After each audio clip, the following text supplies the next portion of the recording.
पढ़ेगा, जो शिक्षा का दूध पिएगा वो शेर की तरह दहाड़ेगा। और आप लोग के बहुत बहुत धन्यवाद है। तो किसी को ये समझ में नहीं आएगा कि ये दुसाध का वोट है या फिर ये कौन सी जात का वोट है, ठीक ना। लेकिन हाँ, जब उसको जरूरत पड़ा तब हमारे समाज की वोट लेके वो फॉरवर्ड कास्ट जीत जाते हैं। क्या कुछ मकसद रहा, इतना बड़ा सम्मेलन किया गया, क्या कुछ बिहार की जनता को संदेश दिया गया? सबसे पहले तो जितने भी मीडिया कर्मी साथी लोग हैं सभी को मैं पूजा पाठ नेपाल से सभी को बहुत बहुत धन्यवाद करना चाहती हूँ कि आप लोग मुझे 2 शब्द बोलने का इस पर मौका दिया गया है। थैंक यू सो मच, आप लोग आए, बहुत बहुत स्वागत है। और आज खास करके जो दुसाध यहाँ चेतना सम्मेलन जो किया गया था अंतर्राष्ट्रीय दुसाध महासंघ के तहत, तो बहुत ही बड़ा ये हमारे समाज के लिए बहुत सारे हम लोग कार्यक्रम किए हैं, जैसे कि दुसाध महापंचायत, दुसाध सम्मेलन। लेकिन ये खास करके इस नाम से ही आपको पता चल गया होगा, दुसाध चेतना सम्मेलन। तो दुसाध चेतना सम्मेलन, तो दुसाध चेतना सम्मेलन कराना जो जरूरी हो गया था हमारे समाज के लिए, कहीं ना कहीं अभी के खास करके समय में बहुत ज़्यादा जरूरी था।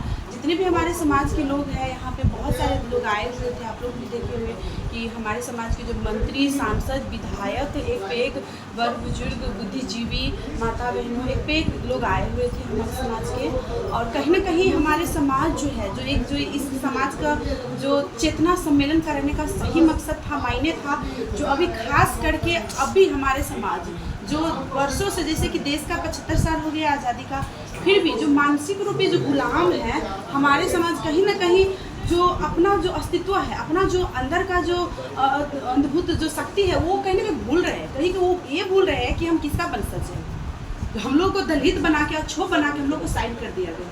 बताइए, जब कोविड-19 हुआ था तो कुछ ही समय के लिए दूरी कर दिया कि अरे 1-1.5 मीटर का डिस्टेंस होना चाहिए, दूर रहो दूर रहो। तो बहुत लोगों को दर्द हो रहा था कि हमको दूरी करवा रहा है। आप सोचिए, हमारे समाज को तो वर्षों से दूर रहने के लिए बोला गया है। इंडा, इनार, पोखर, झाखड़, जही भी बोलते हैं पानी पीने के लिए दूर रहो दूर रहो। तो कहीं ना कहीं हम लोग को अछूत बनाता है। जब वोट की बात आता है, जो 4 महीने 5 महीने के बाद अब चुनाव आ रहे हैं, है कि नहीं। मुझे बिहार का चुनाव का उतना कोई आइडिया नहीं है, मेरे नेपाल से हूँ, तो शायद 6 महीने के बाद चुनाव आ रहे हैं। तो वोट लेते वक्त किसी को ये समझ में नहीं आएगा कि ये दुसाध का वोट है या फिर ये कौन सी जात का वोट है, ठीक ना। लेकिन हाँ, जब उसको जरूरत पड़ा तब हमारे समाज की वोट लेके वो फॉरवर्ड कास्ट जीत जाते हैं। लेकिन करता क्या है हमारे समाज के लिए? कुछ भी नहीं करेगा, कभी भी कुछ नहीं। इसीलिए हमारे समाज को चेतावनी देना जरूरी था कि खबरदार, इस बार अपने वोट को, इस बार अपने अधिकार को, इस बार अपने पहचान को गलत लोगों के लिए मत प्रयोग करने देना। यूज मत होना, या तो यूज करो या तो यूज हो जाओ, एक कहावत है। तो यूज नहीं होना है ना, यूज करना है हमारे समाज को।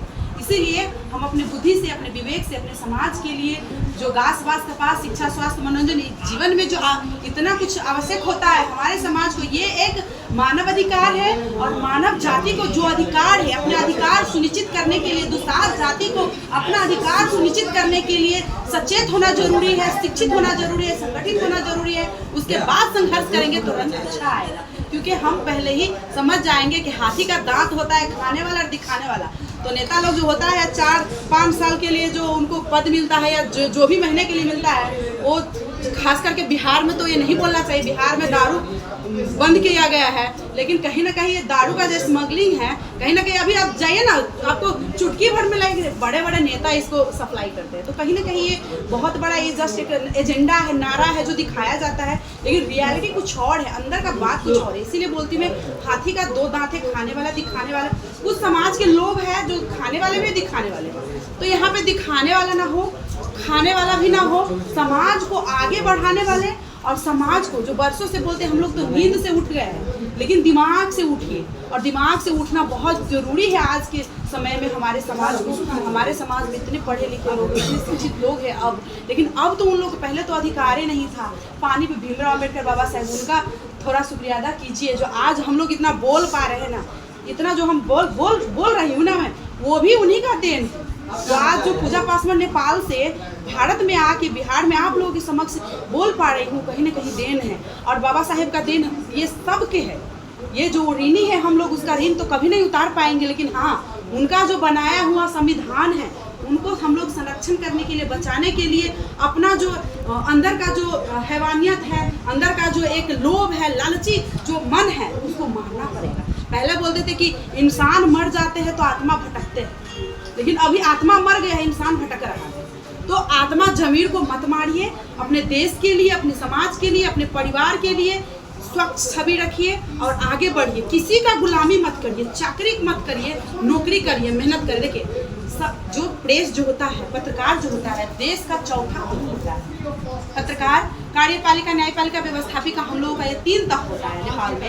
ये 3 तह को निगरानी करने वाले, 3 तह को उजागर करने वाले प्रेस बहुत बड़ा काम करते हैं, उनका बहुत बड़ा योगदान होता है। तो स्वच्छ छवि मीडिया का जो काम होता है, मीडिया होता है एक समाज का आईना दिखाने वाला काम करता है। सही गलत को उजागर करते हैं, गलत को गलत बोलते हैं, सही को सही बोलते हैं और अच्छे लोगों का प्रमोट कीजिए। जो गलत है उसका सीधा जाके पर्दाफाश कीजिए। जो मसी है ना, कलम में जो मसी होता है वो बहुत बड़ा बंदूक हथियार है आप लोगों के पास। शुरू में ही बोल चुकी हूँ, जो पढ़ेगा, जो शिक्षा का दूध पिएगा वो शेर की तरह दहाड़ेगा। और आप लोग के बहुत बहुत धन्यवाद है जो आप लोग अपने समाज के लिए, अपने देश के लिए जो एक प्रेस के रूप में आप लोग काम कर रहे हैं, बहुत ही सराहनीय काम है। और मैं खास करके भारत सरकार से ये कहना चाहूँगी कि पत्रकार भी सुरक्षित नहीं है।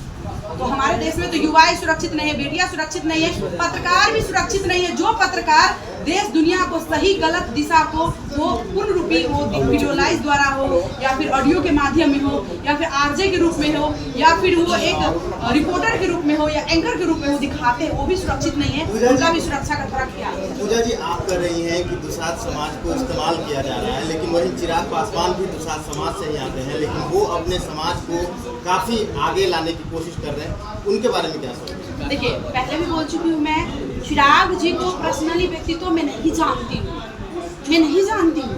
तो जिसको भी, जितना भी, जो भी अपने समाज के जिस जगह से है, चिराग जी को भी मैं एक ही बात कहना चाहूँगी, आप हमारे समाज की बेटा है पहले, फिर बाद में नेता। पहले आप बेटा है फिर नेता है। यही समाज से उठ के आप गए हैं तो आप चिराग पासवान जो झंडा लगाते हैं सारे लोग, जो आप एक समाज के आइडल बन पाए हैं बिहार के, कहीं ना कहीं पासवान का ही आइडल नहीं है चिराग, वो पूरे बिहार का आइडल है। बहुत लोग उसको प्यार देते हैं, मानते हैं। तो मैं चाहती हूँ कि चिराग जी आप अपने समाज के लिए कम से कम एक नज़र देखिए और पूरे समाज को लेके चलिए, क्योंकि व्यक्तित्व आगे बढ़ने से नहीं होता है।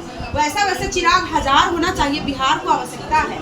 और कहीं ना कहीं दलितों का आवाज उठाने वाले और दलित को पीड़ा समझने वाला एक दलित होता है, दूसरा लोग नहीं समझेगा। उसको तो बस चुनाव में जितना पैसा खर्चा किए है, बस उसको राजनीति, वो उसको व्यापारी, राजनीति को लोग व्यापार बना चुका है। 10 लाख रुपया खर्चा किए है तो उसे 1 करोड़ रुपया हमको कैसे आ जाए।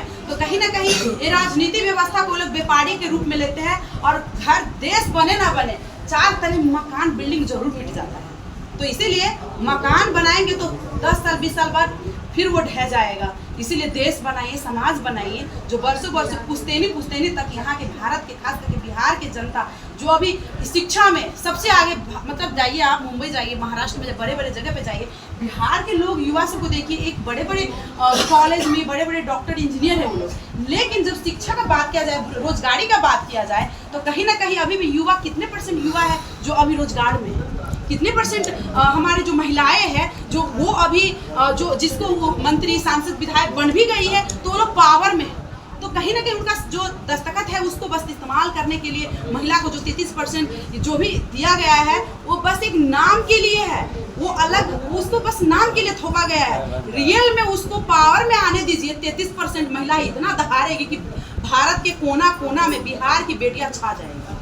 विधानसभा से पहले जो है इतना बड़ा सम्मेलन किया गया और गन्ना मंत्री भी मौजूद थे, इसका क्या मतलब समझा? देखिए, इसमें गन्ना ही मंत्री नहीं है, आप शायद देखे होंगे, उसमें और भी मंत्री लोग थे और बहुत सारे हमारे समाज के वहाँ पे पदाधिकारी लोग थे, बहुत सारे। क्योंकि ये कोई मतलब पार्टी का या कोई भी पॉलिटिशियन मंच नहीं थे, ये समाज का मंच था।